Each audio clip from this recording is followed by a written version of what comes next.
लखनऊ के इंदिरा नगर स्थित उमा पैलेस 2 में आयोजित प्रेस कॉन्फ्रेंस में वरिष्ठ समाजसेवी रोशन सिंह चंदन जी ने आगामी भव्य धार्मिक एवं सेवा कार्यक्रमों की जानकारी दी। उन्होंने बताया कि सुबह 8 बजे गौशाला में हजारों गायों को फल व चारा खिलाया जाएगा। इसके बाद 10 बजे सैकड़ों श्वान पशियों को भोजन कराया जाएगा। शाम 5 बजे से विभिन्न प्रदेशों के कलाकारों द्वारा भजन संध्या का आयोजन होगा और हजारों भक्तों के लिए भंडारे की व्यवस्था भी की गई है। इस कार्यक्रम में वरिष्ठ राजनेता, अधिकारी, पत्रकार और बड़ी संख्या में श्रद्धालु मौजूद रहेंगे। आइए जानते हैं इस प्रेस कॉन्फ्रेंस में रोशन सिंह चंदन जी ने क्या कहा।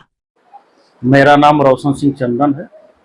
उमा ग्रुप ऑफ कंपनी का मैं चेयरमैन हूँ और सामाजिक कार्यकर्ता हूँ। लगभग पिछले 30 वर्षों से हर क्षेत्र में हर समाज के वर्गों का मैं सेवा रूप से कार्यरत हूँ, चाहे किसी भी क्षेत्र में। हमारे पिताजी की वैकुंठवासी हुए 21 अप्रैल 2021 को। उसके बाद से लगातार इसी लखनऊ में उत्तर प्रदेश सरकार द्वारा संचालित गौशालाओं में प्रत्येक वर्ष 28 अप्रैल को हजारों गायों को फल और चारा वितरित किया जाता है, हमारे परिवार के द्वारा और हमारे फाउंडेशन ट्रस्ट के द्वारा। इस वर्ष चूंकि 5वीं है पुण्यतिथि, इस नाते थोड़ा सा इस कार्यक्रम को हमने भव्यता दे दिया। सुबह 8 बजे यही उत्तर प्रदेश सरकार द्वारा संचालित राधा उपवन गौशाला है, जिसमें हजारों गायें हैं।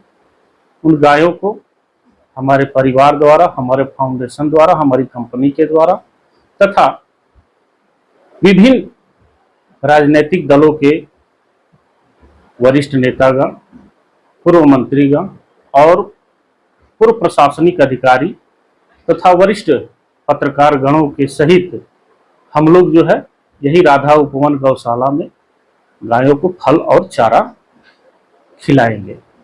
फिर उसके बाद 10 बजे से करीब करीब सैकड़ों श्वान पशु, क्योंकि प्रत्येक वर्ष मैं करता हूँ, इस वर्ष भी सैकड़ों श्वान पशुओं को भोजन कराया जाएगा। और एक बात और मैं आप लोगों को बता दूं, केवल 28 अप्रैल को ही नहीं, 365 दिन और चारों प्रहर आप कहीं भी क्षेत्र में पता कर लीजिएगा, रोशन सिंह चंदन के द्वारा चारों प्रहर 365 दिन श्वान पशुओं को और बेजुबान जानवरों को मेरे द्वारा हमेशा भोजन कराया जाता है। जो कि हमारे कुछ साथी प्रवीण भाई, मनोज भाई या आप लोग भी इस क्षेत्र से गुजरते होंगे तो जरूर जो है देखते होंगे। और अब इस कार्यक्रम को थोड़ा सा और हमने भव्यता दे दिया कि शाम को 5 बजे से, क्योंकि इस क्षेत्र में जहां तक मुझे जानकारी है कि इतनी भव्य विशाल भक्तिमय भजन का कार्यक्रम नहीं हुआ होगा, तो मैंने इसको जो है विशाल भक्तिमय भजन का कार्यक्रम हमने कर दिया और करीब करीब हजारों भक्तों के द्वारा प्रसाद ग्रहण का कार्यक्रम हमने किया है, जिसमें कि मेरा अनुमान है 8 से 10 हजार भक्तगण का समावेश होगा इस भक्तिमय भजन में। और इस भक्तिमय भजन में एक बात और बता दूं, मध्य प्रदेश से पंडित प्रदीप मिश्रा जी, जो कि विश्व प्रसिद्ध कथावाचक, उनके परिवार के व्यक्ति पंडित गौरव वैष्णव जी, वह भी आ रहे हैं भजन गाने। बिहार से भी तमाम गायिका और गायक आ रहे हैं, झारखंड से भी आ रहे हैं, छत्तीसगढ़ से भी आ रहे हैं और हमारे पूर्वांचल से भी तमाम गायक और गायिका आ रहे हैं। इस मौके पर जहां तक मेरा अनुमान है कि लगभग हर पार्टी के कार्यकर्ता, हर पार्टी के नेता, हर पार्टी के मुखिया और मुखिया नहीं तो उप मुखिया जरूर इस कार्यक्रम में शरीक होंगे। और यह जो भी कार्यक्रम हो रहा है यह हमारे पिताजी के ही आशीर्वाद से हो रहा है। और मैं आज जो भी हूँ, जिस मुकाम पर हूँ, मैं अपने पिताजी के ही माध्यम से हूँ, पिताजी के ही आशीर्वाद से हूँ। अन्यथा मैं एक कदम, एक सांस भी बिना उनके आशीर्वाद का मैं नहीं चल सकता। बजरंग चौराहा से जैसे आप जरहरा रूट पर बढ़ेंगे, मुश्किल से मात्र 100 मीटर की दूरी पर ही दाहिने साइड में लगभग 1.5 या 2 बीघे का स्थान है, 2 बीघे का स्थान है, वहीं पर कार्यक्रम होगा। उनके लिए हमारे तरफ से भरपूर व्यवस्था रह रहा है। कोई भी आ रहा है हमारे ये उमा पैलेस में अपना विश्राम करता है, और इस तरह भी भोजन या पानी की व्यवस्था किया जाता है और उनको रहने की भी व्यवस्था दी जाती है। उमा पैलेस ये सबके लिए है, और उमा पैलेस लगभग इस लखनऊ में 5 बना हुआ है।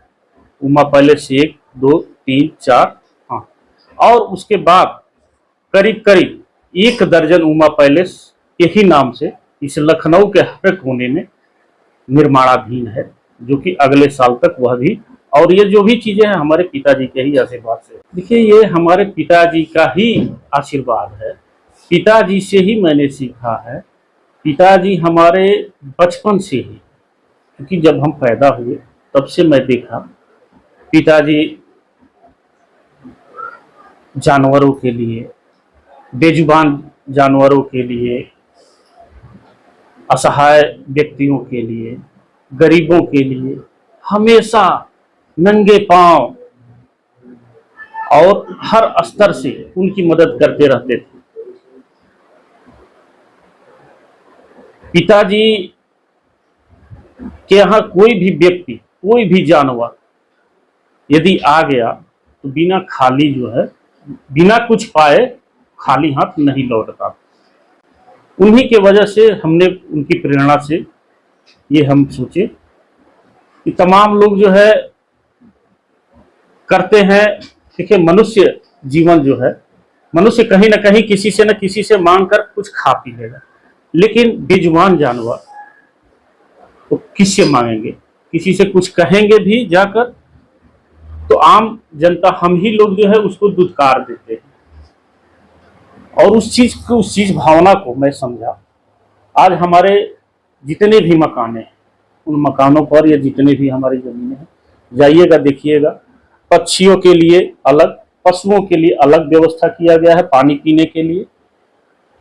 और बाकी श्वान पशुओं के लिए तो भाई मैं हमेशा कहीं भी, मैं रास्ते में भी जाता हूँ, यदि श्वान पशु दिखाई दे देता है और मुझे लगता है कि वह लाचार है, तो मैं अपने गाड़ी से उतर के उसकी जरूर मैं मदद करता हूँ। इसमें हर पार्टी के लोग, हर राजनीतिक संगठन, हर सामाजिक संगठन, सभी लोग आ रहे हैं। क्षेत्रवासियों से मेरा यही अपील है कि आपके इस क्षेत्र में, जहां तक मैं फिर बता रहा हूं, अभी पिछले, आप लोगों को जानकारी होगा, बमुश्किल 9 सितंबर से 17 सितंबर 2025 को मैंने इसी क्षेत्र में श्री राम कथा कहलवाया था। और उस श्री राम कथा जितना भव्य हुआ, इस क्षेत्र में वैसा भव्यता श्री राम कथा का आयोजन नहीं हुआ, क्योंकि उस श्री राम कथा में प्रतिदिन किसी न किसी प्रदेश से संत महात्माओं का आगमन होता था, और बहुत ही भव्यता से आगमन होता था। और आप लोग देखते भी होंगे या जानकारी करिएगा, प्रतिदिन 1000 से 2000 भक्तगण उपस्थित होते थे। उसी से मैं फिर सोचा कि एक भक्ति में भजन कराऊं, और इस भक्ति में भजन कराकर फिर इस क्षेत्र के लोगों के अंदर एक धर्म जागरण, धर्म की का प्रचार प्रसार करें।